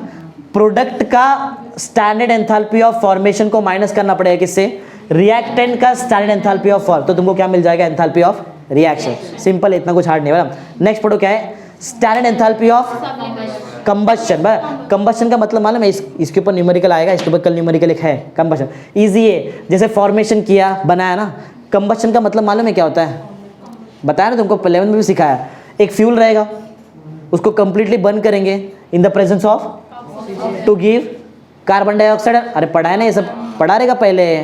कंबस्शन का मतलब क्या है, कोई भी चीज हाइड्रोकार्बन जैसे कि इसको हम लोग बर्न करते हैं, कंप्लीटली बर्न करेंगे in the presence of oxygen. हमेशा कंफर्म प्रोडक्ट ही मिलेगा तुमको। कौन सा रहेगा बताओ confirm product, carbon dioxide and water. Balancing तुमको आता रहेगा शायद ना, कि करके दिखाओ, आता है ना, इतना थोड़ी है। तो क्या यूज किया, जरा नाम बताओ इसका, देखते कुछ याद है कि नहीं तुमको। 11 क्या है, C2H2 क्या होता है, इथाइन की इथीन की एसिटिलीन, बोलो। अरे ये भी नहीं आता है। C2H2 क्या होता है, इथाइन ना। इथाइन का और एक नाम है एसिटिलीन, मालूम है, दोनों एक ही चीज है। इथाइन मतलब ही एसिटिलीन। इसको बर्न किया इन द प्रेजेंस ऑफ ऑक्सीजन, और क्या क्या मिला हमको, कार्बन डाइऑक्साइड एंड। तो ये कंबस्शन रिएक्शन हुआ ना। तो इसमें देखो चेक करो, कार्बन डाइऑक्साइड का स्टैंडर्ड स्टेट गैसीय है ना, वाटर का स्टैंडर्ड स्टेट बराबर ना, स्टैंडर्ड है।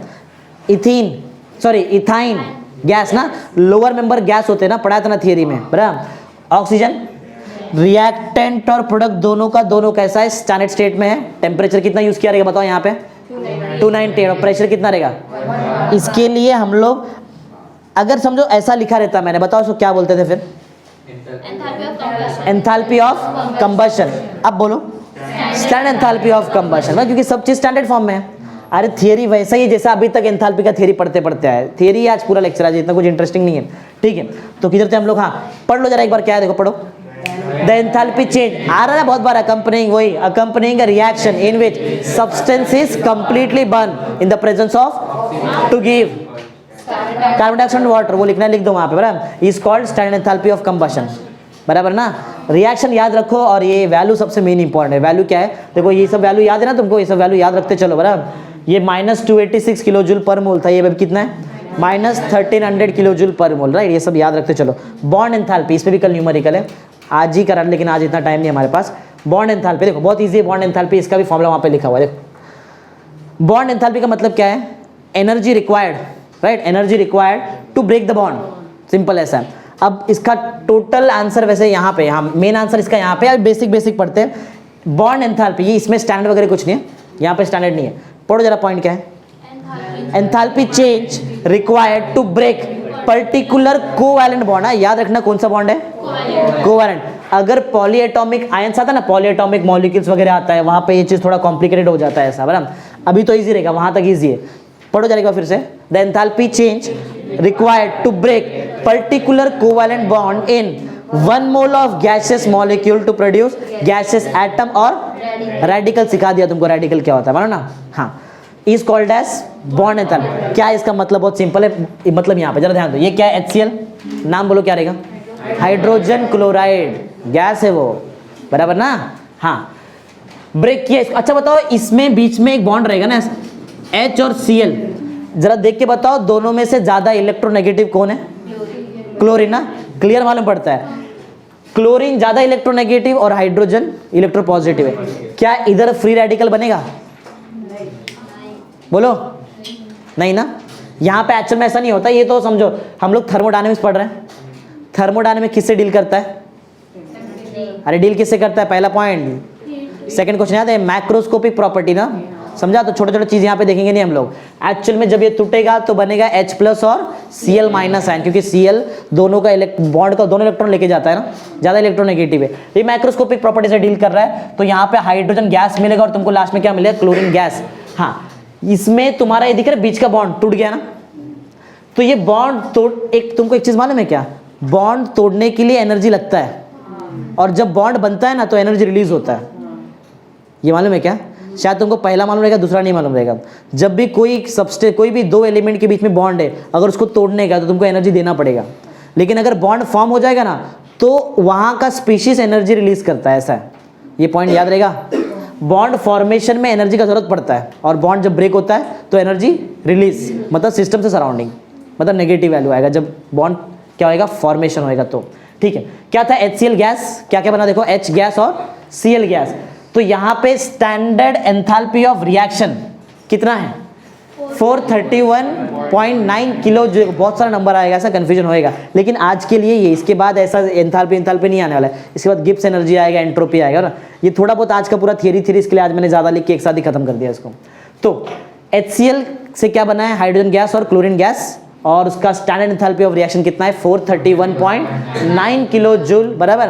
हाँ, पर मोल यहाँ पे लिख सकते हो, कोई प्रॉब्लम नहीं, बराबर। आगे बॉन्ड एंथैल्पी पढ़ रहे हैं ना, बॉन्ड एंथैल्पी पढ़ रहे हैं, तो एक्चुअल में इसको अगर मुझे लिखना है तो मुझे यहाँ पे बॉन्ड नहीं लिखना पड़ेगा। फ्यूजन में FUS लिखते, फॉर्मेशन में F, यहाँ पे ऐसा नहीं लिख सकते। तुमको यहाँ पे बताना पड़ेगा कि बॉन्ड किसका बॉन्ड है। देखो बॉन्ड किसके बीच में था, हाइड्रोजन और क्लोरीन का बॉन्ड है ना, H और Cl का बॉन्ड है। तो ये ब्रेक करने के, देखो enthalpy for standard enthalpy of for reaction का जो वैल्यू है वही सेम वैल्यू यहाँ पे भी रहेगा। अरे ऐसा बहुत बार हो चुका है, पहले भी सिखाया ना। अगर मैं तुमको यहाँ पे पूछूं एंथैल्पी ऑफ रिएक्शन ΔHR का वैल्यू, बोलेंगे सर यही वैल्यू तो ΔHR का रहेगा, सेम वही लॉजिक है। स्टैंडर्ड एंथैल्पी ऑफ रिएक्शन का जो वैल्यू है वही वैल्यू यहाँ पे रहेगा फॉर बॉन्ड ब्रेकिंग ना। अरे फॉर्म हो रहा है कि बॉन्ड ब्रेक हो रहा है, बताओ। ब्रेक हो रहा है ना, HCl का बॉन्ड ब्रेक हुआ तभी तो H और Cl फ्री हो गया ऐसा। तो कितना एनर्जी लगता रहेगा, जितना रिएक्शन का एनर्जी उतना ही है, 431.9 किलो जूल बराबर पर मोल रहेगा। समझा पॉइंट क्या है? इजी इजी बॉन्ड देखो, तुमको खाली मेन चीज याद रखने का है। फ्यूजन में क्या होता है बोलो? सॉलिड से लिक्विड। एग्जांपल तुमको याद रहेगा वाटर का, ऐसा अपने मन से लिख सकते, इतना कुछ हार्ड वगैरह नहीं है। फ्रीजिंग में लिक्विड से सॉलिड, वेपराइजेशन में लिक्विड से गैस, सब्लिमेशन में यही सिखा रहा है, बाकी तो वो थियरी तुमको खुद से घर से पढ़ना है। मेरा मतलब यही है बताने का आज का।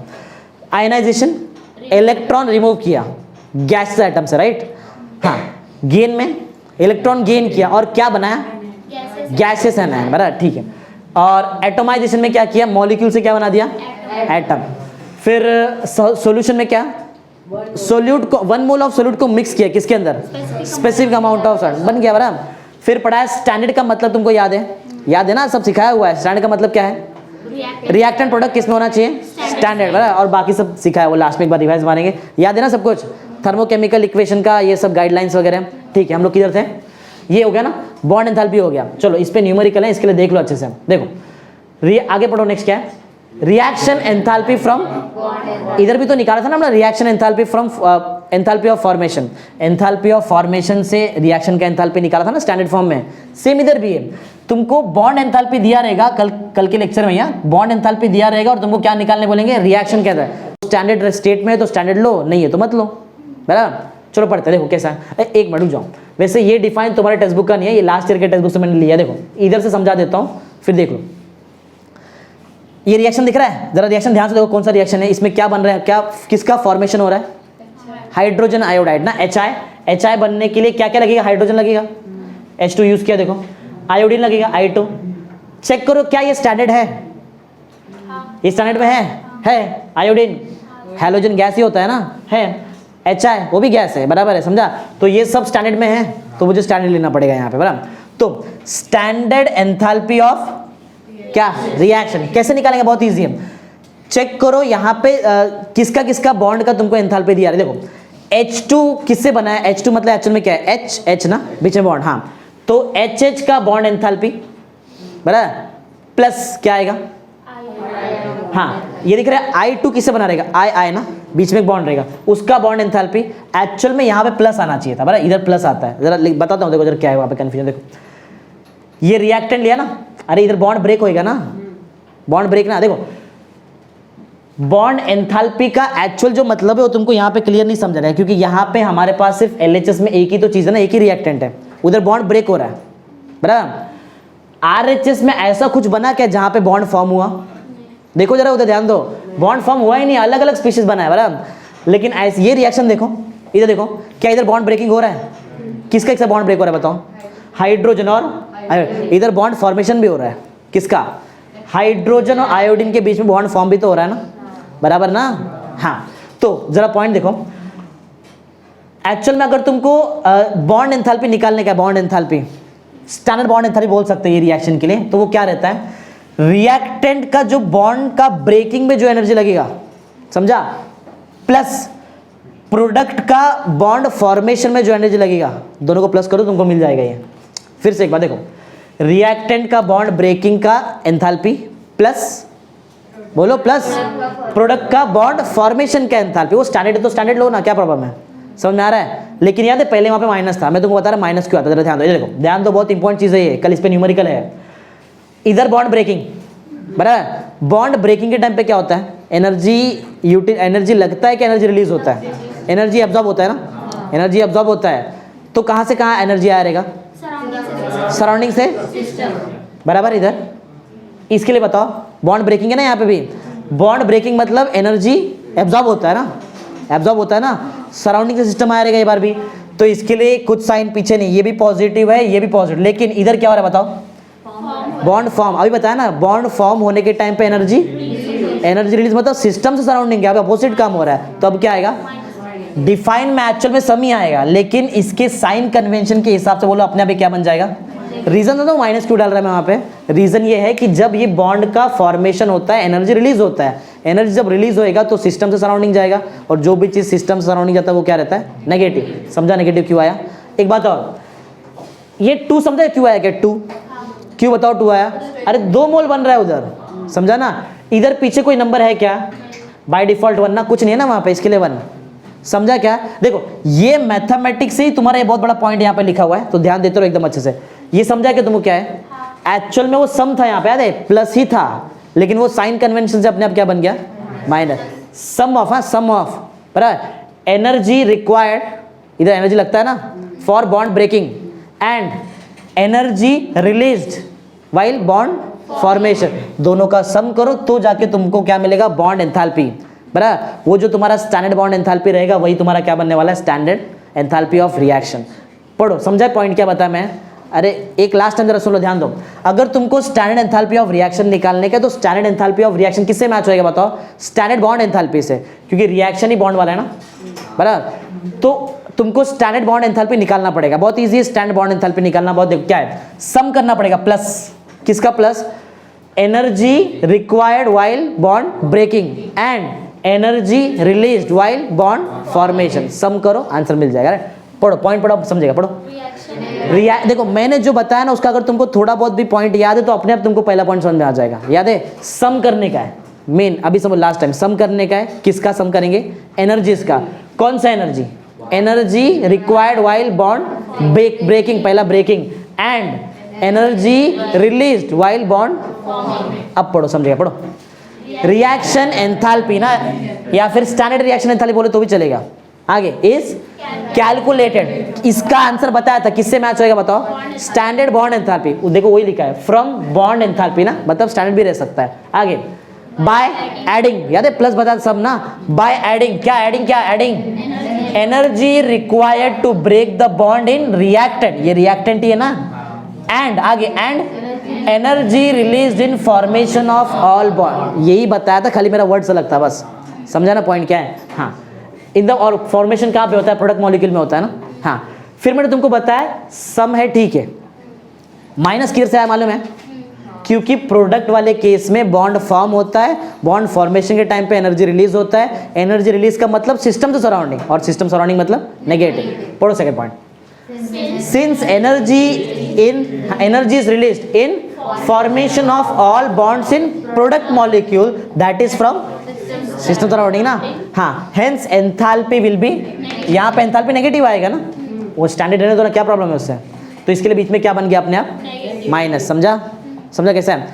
तो रिएक्शन से बॉन्ड एंथैल्पी निकालने आएगा तुमको, समझा है ना, रिएक्शन से बॉन्ड एंथैल्पी निकालने आता है, कैसे किया। चलो इसके बाद, हाँ चलो एक रिएक्शन देता हूँ, देखते तुमको उसका बॉन्ड एंथैल्पी निकालने आता है। इधर देखो, चलो वाटर का फॉर्मेशन ही ले लेते हैं। इधर देखो, वाटर का वैसे वाटर तो एक मॉलिक्यूल हो गया, HCl लेते, चलो देखो इधर देखो H2। अच्छा HCl बनाने के लिए बोलो क्या क्या लगेगा, HCl बनाने के लिए क्या क्या लगेगा, हाइड्रोजन लगेगा, H2 प्लस क्या लगेगा, Cl2 लगेगा, बराबर है। अच्छा बताओ स्टेट बताओ, गैस ये बताओ, ये बताओ, अरे किया हुआ HCl किधर गया, वो क्या उधर गैस ना, डेल्टा, हाँ 2, इधर 2 है, इधर 2 है, मतलब इधर भी 2 हो जाएगा, बराबर है भाई, इतना आना चाहिए तुमको, ये सब कुछ इतना बड़ा नहीं है। डेल्टा HR लिखूँ कि HR नॉट लिखो, बताओ नॉट, क्यों, स्टैंडर्ड है सब ना। हाँ चलो इसका आंसर बोलो किससे मैच होएगा, स्टैंडर्ड बॉन्ड एंथैल्पी से ना। कैसे निकालो बताओ स्टैंडर्ड बॉन्ड एंथैल्पी, जैसे ये बताया ना तुमने, ये ऐसा जरा इधर बताओ। अच्छा पहले बीच में माइनस साइन आता है ना, पहली बात तो माइनस साइन आएगा, बराबर माइनस साइन आएगा, उसके बाद पीछे रिएक्टेंट रहेगा और आगे, ठीक है, रिएक्टेंट में बॉन्ड ब्रेक ना, बॉन्ड ब्रेक हो रहा है, बताओ जरा किससे सा बॉन्ड ब्रेक हो रहा है, डेल्टा H नॉट, कौन कौन है बताओ। पहले तो H2 में H और H का बॉन्ड ब्रेक हुआ रहेगा, और एक चीज है प्लस डेल्टा H नॉट में Cl का बॉन्ड भी तो ब्रेक हुआ रहेगा। अरे ये आना चाहिए तुमको, इतना सिखाया, ये तो इतना तो आना चाहिए, बाकी तो थियरी है आज का। माइनस किससे करो बताओ, करेक्ट, 2 बहुत important, 2 delta H not, H और Cl ना, समझ गया ना, यही तो सिखाने का था बस, बाकी तो थियरी तुम लोग पढ़ ही लेंगे, उसमें कोई इंपॉर्टेंट, समझा ना, ये चीज़ आना चाहिए तुमको बस। समझा कैसे निकालते हैं, कोई भी रिएक्शन से उसका बॉन्ड, अच्छा डेल्टा H और नॉट का वैल्यू उसके बॉन्ड एंथैल्पी से मैच होएगा ना, रिएक्शन के बॉन्ड एंथैल्पी से, ठीक है, यही सिखाने का था। समझ गया तुमको कैसे किया है, बोलो। हाँ देखो अभी तक इजी इसलिए है क्योंकि अभी तक जो भी मॉलिक्यूल मिला है हमको वो पॉली एटॉमिक मॉलिक्यूल नहीं है, बराबर, पॉली एटॉमिक नहीं है, 2 से ज़्यादा एटम नहीं है उसके अंदर, बराबर। हाँ, अगर पॉली एटॉमिक मॉलिक्यूल्स आता है ना तो ये जो तुम्हारा बॉन्ड एंथैल्पी है ना उधर अलग अलग हो जाएगा, तो प्रॉब्लम आ जाएगा एकदम। देखो प्रॉब्लम क्या आता है, देखो अभी तक समझा ना कैसा कैसा है। अरे ये रिएक्शन सिखाया ना तुमको कैसे निकालते हैं, ईजी, इतना भी कुछ हार्ड नहीं। प्रॉब्लम आएगा पॉली एटॉमिक मॉलिक्यूल्स में, क्या प्रॉब्लम आएगा जरा देखो। देखो एक एग्जांपल है पॉली एटॉमिक मॉलिक्यूल का एग्जांपल, देखो क्या लिखा है मैंने, वाटर। वाटर, अगर वाटर का मैं स्ट्रक्चर बनाऊं देखो कैसे रहेगा, ऐसा होता है ना HOH ना, ऐसा कुछ होता है, बराबर। बॉन्ड बताओ कौन सा बॉन्ड है इसके अंदर, कितना बॉन्ड है, कितना बॉन्ड है, किसका किसका बॉन्ड है, ऑक्सीजन, OH बॉन्ड ना, OH बॉन्ड। देखो बहुत इंपॉर्टेंट चीज़ है ये, बहुत ज़्यादा इंपॉर्टेंट है, एग्जाम में आ चुका है एक बार। OH बॉन्ड, क्या लगता है तुमको, जितना एनर्जी इसको ब्रेक करने में लगेगा उतना ही एनर्जी इसको ब्रेक करने में लगेगा? फिर से सुनो, ये भी OH बॉन्ड है, ये भी OH बॉन्ड है, बोलो बोलो, अलग लगेगा एनर्जी। जितना एनर्जी पहला OH बॉन्ड ब्रेक करने में लगेगा क्या उतना ही energy second OH bond break करने में लगेगा, क्या अलग लगेगा? सेम क्या अलग अलग? सेम, देख के तो सेम ही लग रहा है ना, क्योंकि बॉन्ड तो OH ही बॉन्ड है। समझा ना पॉइंट क्या है? चलो पढ़ते हैं, समझ में आ रहा है क्या है यहाँ पे। लेकिन एक्चुअल में देखने से लग रहा है कि OH बॉन्ड तो सेम है, लेकिन जब एक्चुअल में जब होता है ना, देखो H2O दिख रहा है, रिएक्शन देखो, थियरी तो कोई पढ़ लेगा, रिएक्शन देखो, H2O गैस दिख रहा है, अरे गैस में करेंगे ये सब बॉन्ड ब्रेकिंग।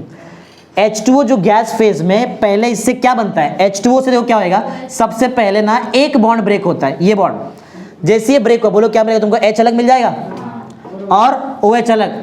यहाँ पे जब तुम लोगों ने निकाला एंथैल्पी ऑफ रिएक्शन, बराबर, मतलब बॉन्ड एंथैल्पी कितना मिला जरा देखो, 499 किलो जूल, बराबर। हाँ, अब बताओ तुम्हारे पास क्या है, तुम्हारे पास OH है और क्या है, OH है ना, H तो अलग हो गया, H अलग हो गया, जो OH है उसको यूज किया फिर से। अब ये देखो एक यहाँ से H हमारा पहले से फ्री हो गया था ना, H गया था, हमारे पास OH, चलो इसको भी ब्रेक करते हैं। जैसे ही OH को ब्रेक किया क्या क्या मिला, O मिला और क्या मिला, H मिला। अब ये केस में जब हम लोगों ने निकाला एंथैल्पी ऑफ रिएक्शन मतलब बॉन्ड एंथैल्पी, देखो कितना मिल गया, देखो अभी ये कहाँ से है, ये प्रूव्ड चीज़ है, ये एक्सपेरिमेंटली प्रूव्ड चीज़ है, मेरे को नहीं मालूम है, एक्सपेरिमेंटली प्रूव्ड है वो सब। 428 किलो जूल मिला, मैच हुआ क्या? जबकि काम तो वही हुआ था, पहले वाले केस में हमें याद है OH का बॉन्ड ब्रेक किया था फर्स्ट टाइम, सेकेंड वाले केस में भी OH का बॉन्ड ही ब्रेक किया, लेकिन अलग अलग एनर्जी गया। तो समझा प्रॉब्लम कभी आता है पॉली एटॉमिक मॉलिक्यूल्स में, समझा? बाकी तो चल जाएगा, बाकी दिख रहा है ये चल जाता है, इधर कोई प्रॉब्लम नहीं होएगा। समझा ना पॉइंट क्या है? तो ये केस में जब अलग अलग बॉन्ड एंथैल्पी है एक ही बॉन्ड का, तो कैसे निकालेंगे बॉन्ड एंथैल्पी? तो वहां पे एक नया चीज हम लोगों ने इंट्रोड्यूस किया, एवरेज बॉन्ड एंथैल्पी। समझा पॉइंट क्या है? अरे एवरेज निकालने आता है ना, पढ़ा ना, मीन वगैरह। कैसे निकालेंगे? टोटल निकालते के देखो, पहले मिला हमको 499 किलो जूल, दूसरा कितना मिला, प्लस कर दिया दोनों, कितना मिला, 927 किलो जूल। अगर इसको मैं आधा कर दूं ना, आधा क्यों कर रहा हूं, क्योंकि एक ही बॉन्ड 2 बार ब्रेक हो रहा है ना, OH सेम टाइप का बॉन्ड है ना। अगर 3 रहता OH तो बताओ किससे डिवाइड करता मैं उसको, 3 से, लेकिन अभी किससे डिवाइड करूं? हाँ, जब 927 को हम लोग 2 से डिवाइड करते हैं ना तो ऑलमोस्ट मिलता है 463.5 किलो जूल। समझा पॉइंट? क्यों क्या पढ़ रहे, समझा क्या, और क्यों पढ़ रहे वो समझो। पॉली एटॉमिक मॉलिक्यूल्स में तुम लोग जैसा अभी तक बॉन्ड एंथैल्पी निकाल रहे वैसा नहीं निकाल सकते वहां पे, समझा ना? क्योंकि अरे क्योंकि बॉन्ड वही है, लेकिन हर बार स्टेप वाइज चेंज होता है ना, स्टेप वाइज टूटता है वो, तो वहां पे तुमको एंथैल्पी अलग अलग मिल जाता है, राइट है। तो ये टाइम पे हम लोग कोई एक एंथैल्पी तो ले नहीं सकते हैं, तो दोनों को प्लस करेंगे, जो भी आंसर आएगा उसका क्या निकालेंगे, डायरेक्ट एवरेज निकालेंगे। समझा पॉइंट क्या है? बोलो समझा क्यों पढ़ रहे हैं हम लोग एवरेज बॉन्ड एंथैल्पी? और किस में रहता है बताओ सिर्फ average bond enthalpy? Polyatomic. बहुत इंपॉर्टेंट पॉइंट है, पढ़ो। चलो स्टार्ट करते हैं। First point, each covalent bond in polyatomic molecule is associated with definite या फिर is associated with its own specific bond. हर एक बॉन्ड का अपना खुद का क्या रहता है, बॉन्ड एंथैल्पी। जबकि बॉन्ड सेम हो तो भी बॉन्ड एंथैल्पी अलग अलग हो सकता है, देखा ना यहाँ पे, इसके लिए बोला है। नेक्स्ट पॉइंट पढ़ो, the thermochemical equation for dissociation of water molecule. Water कैसे ब्रेक होता है तुमको मालूम है ना? अगर वाटर को ब्रेक करूं तो ऐसा होएगा ना, हम लोग मैक्रोस्कोपिक प्रॉपर्टी से डील कर रहे हैं, पहले बता दिया, समझा? तो H2O ब्रेक होएगा तो 2H और O, समझा? हाँ, लेकिन जब इसको मैं ये ऐसा ब्रेक होने पे कितना हमको ये टोटल रिएक्शन है, अरे टोटल रिएक्शन है, प्लस को जरा दोनों को प्लस करो, ये OH OH कैंसिल होता है, H2O गैस, बराबर ना, H और ये H कितना हो गया, 2H। देखा? ओ, ये नेट वाला रिएक्शन मैंने यहाँ पे लिखा, देखो अरे ये टोटल रिएक्शन लिखा है, अब इसको स्टेप वाइज करना बाकी है बराबर। तो H2O कैसा ब्रेक होएगा 2H और O में, तो यहाँ पे जो हमको मिलता है एंथैल्पी ऑफ रिएक्शन वो कितना है 927 किलो जूल बराबर। आगे लेकिन ये एक्चुअल में ऐसा नहीं होता है, 2 स्टेप में रिएक्शन होता है, स्टेप वाइज होएगा। पढ़ो third point, the 2OH bond, देख रहे 2OH bond in water is identical, same identical है, लेकिन क्या उनका बॉन्ड एंथैल्पी भी आइडेंटिकल है, अलग अलग है, but the energy required to break them are different, अलग अलग एनर्जी लगता है। तो कैसे होता है वो तुमको स्टेप सिखा दिया ना। The bond of H2O are broken in successive step, 2 step में होता है। पहले H2O बताओ क्या बनेगा OH प्लस O ना, हाँ सॉरी OH प्लस H, कितना एनर्जी बताओ, डेल्टा H का कितना आंसर है 498 किलो जूल, फिर 499 ओके। फिर जो सेकंड वाला है वहां पे हमारे पास OH था, वो कैसे ब्रेक होता है O और H में, और अब कितना मिलता है तुमको डेल्टा HR, दोनों को प्लस किया तो देखो इतना ही आता है 927 किलो जूल बराबर।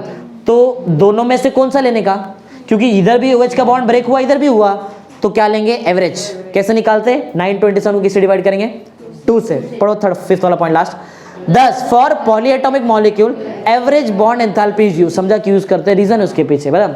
The average bond enthalpy of OH bond is कितना रहता है 927 किलो जूल डिवाइडेड बाय 2 से, क्यों किया मालूम है क्या, अरे 2 OH बॉन्ड रहता है H2O में, समझा। अगर कोई मॉलिक्यूल इसमें 3 रहा तो, अच्छा एक बात बताओ, अगर मेरे पास समझो CH4 मीथेन है, इसमें जो भी तुम्हारा बॉन्ड एंथैल्पी आएगा टोटल, इसको किससे डिवाइड करेंगे, क्यों 4 बॉन्ड है, किसका बॉन्ड है बताओ CH का बॉन्ड है ना, अरे 4 है ना, ऐसा रहता है ना H, ऐसा रहेगा ना H, समझा। तो जो भी रहेगा तुम्हारे पास टोटल जो भी आया रहेगा बराबर, समझ में आने कैसा है, हाँ, तो उसको तुम लोग डिवाइड कर देंगे किससे 4 से, और तुमको मिल जाएगा एवरेज बॉन्ड एंथैल्पी राइट। और एवरेज याद रखो कितना है 463.5 किलो जूल पर मोल, समझा ना। ये OH का बॉन्ड का एंथैल्पी है, याद रहेगा, समझा। आज क्या क्या पढ़ाया याद है, थियरी है, थोड़ा बोरिंग टाइप है, लेकिन क्या कर सकते, थियरी तो कंप्लीट करना ही पड़ता है, समझा है ना। जो तो पढ़ाया थोड़ा बहुत घर पे जाके रिवाइज करो, हो जाएगा। अच्छा एक बार जरा बता फटाफट, जरा रिकैप मार देखते तुमको याद है कि नहीं सब कुछ, एक लास्ट टाइम फटाफट जरा आंसर दो, सबका एंथैल्पी याद है, चलो एक बार देख लो फिर तुमको पूछता है। ये ना यहाँ पे ये याद रखो, ध्यान दो सब लोग, ये सब जो मैं ऐसा हाईलाइट कर रहा है ये सब याद है ना तुमको, ये याद रख लो, फिर तुमको पूछता है, मैं देखते तुमको आता है कि नहीं। ये आयनाइजेशन का, ये इलेक्ट्रॉन गेन, एटोमाइजेशन, नंबर देख लो एकदम अच्छे से 242, इधर नहीं है, इधर बीच में किधर, यहाँ आया है H2O -286, ठीक है, बाकी बहुत जगह पे आया, इधर भी आया है कंबस्शन, ध्यान दो इधर, हंसो मत। ये सब नंबर्स याद रखना पड़ेगा तुमको एग्जाम में, अगर ये टॉपिक है तुमको वहाँ पे सब आ जाएगा, तुमको वो भूल जाएंगे खाली बस नंबर, तो नंबर याद रखो बराबर। चलो तो तुमको याद है ना एंथैल्पी ऑफ फ्यूजन, याद है ना एंथैल्पी ऑफ फ्यूजन, बोलो कौन किस में कन्वर्ट होता है, सॉलिड लिक्विड में, वेपराइजेशन में,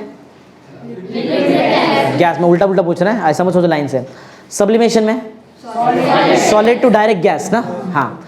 फिर आयनाइजेशन एंथैल्पी में इलेक्ट्रॉन रिमूव करते हैं ना, इलेक्ट्रॉन रिमूव करते हैं बराबर, किससे रिमूव करते हैं, गैसियस एटम हमेशा बराबर। और इलेक्ट्रॉन गेन एंथैल्पी में इलेक्ट्रॉन गेन करेंगे किसमें, गैसेस में ही करेंगे, और क्या बनाएंगे, गैस एनायन, ठीक है।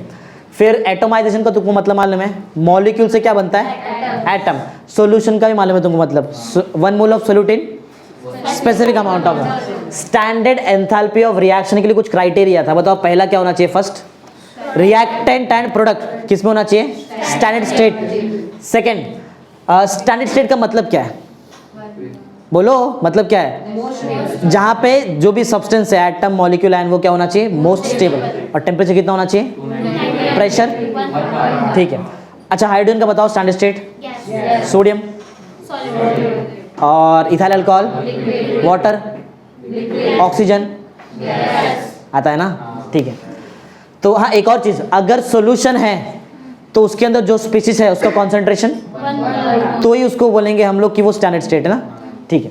फिर हम लोगों ने पढ़ा थर्मोकेमिकल इक्वेशन बराबर, थर्मोकेमिकल इक्वेशन में तो कुछ गाइडलाइंस तुमको याद है, पहला क्या होना चाहिए, बैलेंस्ड, सेकंड हाँ डेल्टा HR जो भी रहेगा, या फिर डेल्टा HR नॉट हो सकता है, उसका दो चीज तुम्हारे पास होना चाहिए, क्या क्या?